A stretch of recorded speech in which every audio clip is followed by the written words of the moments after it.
Welcome to the world of spotting error in English language. We are going to learn how to spot out an error given in a sentence that is based on subject verb agreement. Subject verb agreement क्या होता है? हालांकि आप इस series के previous video में ये जान चुके हैं, फिर भी एक बार आपको अपनी वीडियो को आगे बढ़ाने से पहले, टीच करने से पहले बता देते हैं। सब्जेक्ट के अकॉर्डिंग आपको कौन सी वर्ब यूज़ करना है, सिंगुलर फॉर्म यूज़ करना है, प्लूरल यूज़ करना है, ये आपको जांचना होता है।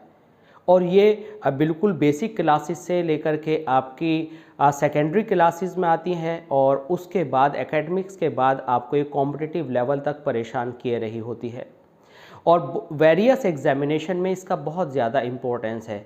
तो क्यों ना इस प्रॉब्लम को हमेशा के लिए दूर कर दें।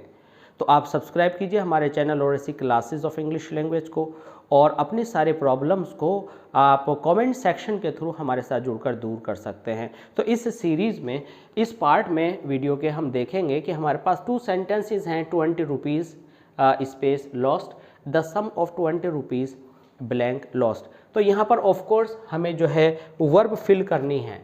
तो वर्ब हमने सेंटेंसेस छोटे लिए हैं ताकि ज़्यादा हमारा टाइम सेंटेंस पर ना लगे। हमारा मेन जो फोकस है वो वर्ब के टाइप को यूज़ करना है। तो आप देख रहे हैं कि 20 रुपीज़।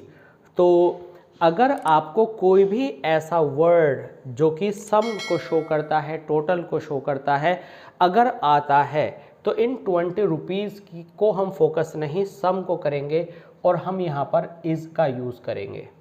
अगर हमारे पास जैसे वर्ड सम, टोटल, डिस्टेंस जैसे वर्ड्स अगर हमारे पास हैं तो हम हमेशा सिंगुलर वर्ब यूज़ करते हैं। हम यहाँ पर हमेशा सिंगुलर वर्ब यूज़ करते हैं। तो 20 रुपीज़ यहाँ पर हम लिखेंगे आर, क्योंकि यहाँ पर सम, टोटल या अमाउंट जैसा वर्ड हमारे पास नहीं है। अगर हमारे पास टोटल शोइंग वर्ड द सम आपके सेंटेंस के लास्ट हिस्से में प्रेडिकेट पार्ट में या बिगिनिंग में आ जाता है तो आप हमेशा वर्ब की फर्स्ट फॉर्म यूज़ करते हैं, आप हमेशा सिंगुलर वर्ब यूज़ करते हैं। अगर आपको हैज़ और हैव में से चुनना है तो आप हैज़ चुनेंगे। इसी तरह से अगर आपको इज़ और आर में से एक वर्ब चुननी है तो आप आर चुनेंगे केवल 20 रुपीज़ होने पर। ऐसे ही दूसरे एग्जाम्पल्स हो सकते हैं, जैसे 30 किलोमीटर्स स्पेस लॉन्ग डिस्टेंस। तो आप लिखेंगे 30 किलोमीटर्स, डिस्टेंस आने की वजह से इज़ आएगा। और अगर हम लिखें 30 किलोमीटर्स आर लॉन्ग, तो ये 30 किलोमीटर्स में हमने डिस्टेंस वर्ड यूज़ नहीं किया, इसलिए आप यहाँ पर प्लूरल लगाएंगे। तो इस तरह से आप इन सारे वर्ड्स को माइंड में रखकर सिंगुलर या प्लूरल वर्ब को यूज़ कर सकते हैं। यहाँ पर हमारे पास सेकंड नंबर में कुछ कंजंक्शंस हैं, ईदर और, neither, NOR, not only but also. अब हमें इसमें समझना है कि वर्ब का यूज़ किस तरह से किया जाता है। तो हमने अभी थोड़ी देर पहले ब्लैंक के थ्रू समझाया था। तो अगर आपको कोई ब्लैंक आता है और उसमें से चूज़ करना पड़ता है तो आप राइट ऑप्शन, अगर आपको जानकारी है रूल की तो आप तब भी चुन लेंगे। और अगर आपको सेंटेंस में सीधे दिया है और इस एरर को स्पॉट आउट करने की बात बोली है तो ऑब्वियसली आप समझ लेंगे कि किस कंडीशन में आपको सिंगुलर या प्लूरल लगाना है। हमारे पास सेंटेंस है, यहाँ पर हमारे पास सेंटेंस है ईदर हिज फ्रेंड्स और ही कम और comes to me.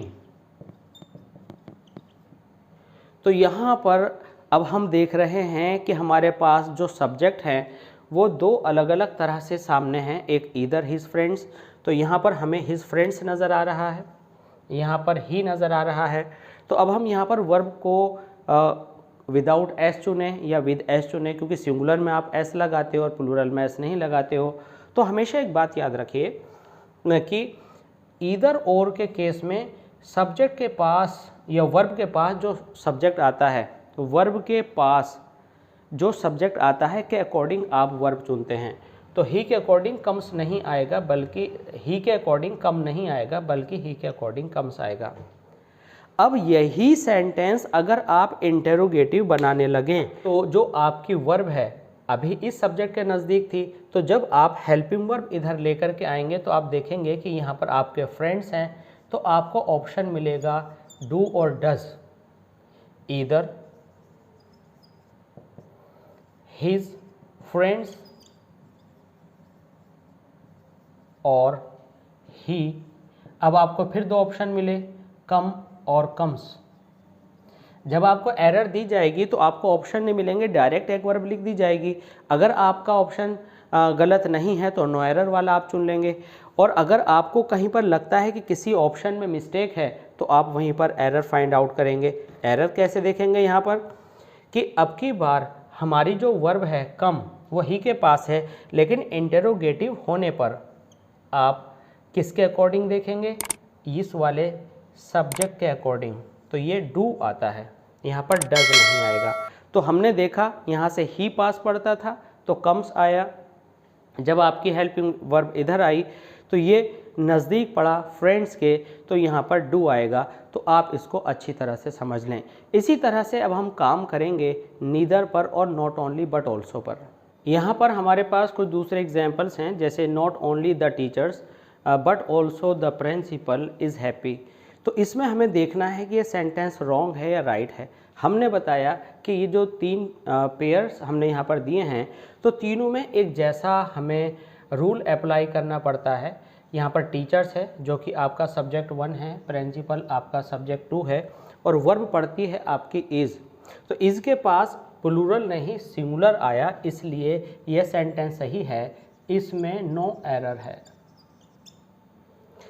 Neither he nor his classmates are sad.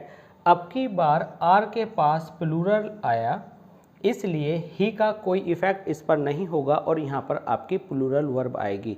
अब देखते हैं कुछ दूसरे एग्जाम्पल्स। यहाँ पर हम देख रहे हैं कि अब की बार हमें पेयर नहीं बल्कि ईदर ऑफ और नीदर ऑफ तरह, इसकी तरह से यहाँ पर हमें टू वर्ड बेस्ड कुछ देखने को मिल रहा है। तो ईदर के साथ ऑफ आने पर या नीदर के साथ ऑफ आने पर हमेशा आपकी वर्ब सिंगुलर आती है। नीदर ऑफ का मतलब है कि दोनों में से एक भी नहीं। अब हमने इसको डिस्ट्रीब्यूट कर दिया एक अलग, तो हमेशा याद रखिए कि नीदर ऑफ के साथ आप हमेशा इज़ यूज़ करते हैं। सिमिलरली ईदर ऑफ के साथ भी आप हमेशा सिंगुलर यूज़ करते हैं। यहाँ पर हमारे पास कुछ सेंटेंसेस हैं जिसमें एक्सप्रेशन है मैनी ए का यूज़ और अ ग्रेट मैनी का यूज़। दोनों में डिफरेंस देखते हैं कि इनके साथ वर्ब का कौन सा रूप हम लगाते हैं। अगर कभी भी आपको मैनी अ लगा हुआ मिल जाए, हालांकि सुनते ही ये बड़ा अजीब सा लगता है, मैनी है तो ए क्या होगा, तो आपने हिंदी या उर्दू में सुना होगा कुछ एक। तो जब मैनी के साथ ए आ जाए तो आप प्लूरल नाउन यूज़ नहीं करते, यानी मैनी आ के बाद सिंगुलर नाउन आता है, जैसे मैनी आ बुक, मैनी आ बाइक, और उसके बाद चूँकि हमने एस हटा दिया तो हम यहाँ पर सिंगुलर वर्ब का यूज़ करेंगे। लेकिन अगर अ ग्रेट मैनी आ जाए तो आप बॉयज़ भी लगाएंगे, यानी प्लूरल नाउन भी लगाएंगे और प्लूरल वर्ब भी लगाएंगे। तो अ ग्रेट मैनी के साथ आप काउंटेबल वर्ड को प्लूरल रूप में यहाँ पर दर्शाते हैं, और अगर मैनी ए आ जाए और वो काउंटेबल है तो उसको आपको सिंगुलर में लिखकर सिंगुलर वर्ब लगानी होती है। तो इस तरह से स्पॉटिंग एरर्स में अपने आप को और एक्सपर्ट बनाने के लिए बने रहिए हमारे साथ और सब्सक्राइब कीजिए हमारे चैनल और ऐसी क्लासेस ऑफ इंग्लिश लैंग्वेज को। मिलते हैं जल्दी अगली सीरीज़ में। अपना फीडबैक ज़रूर भेजिएगा, अपनी प्रॉब्लम्स लिख करके भेजिएगा, उस पर हम आपके लिए फिर एक नया लेक्चर और एक नई वीडियो स्पॉटिंग एरर्स पर बनाकर आपके लिए अपलोड करेंगे। बने रहिए हमारे साथ। Thanks for being with us. Thanks a lot.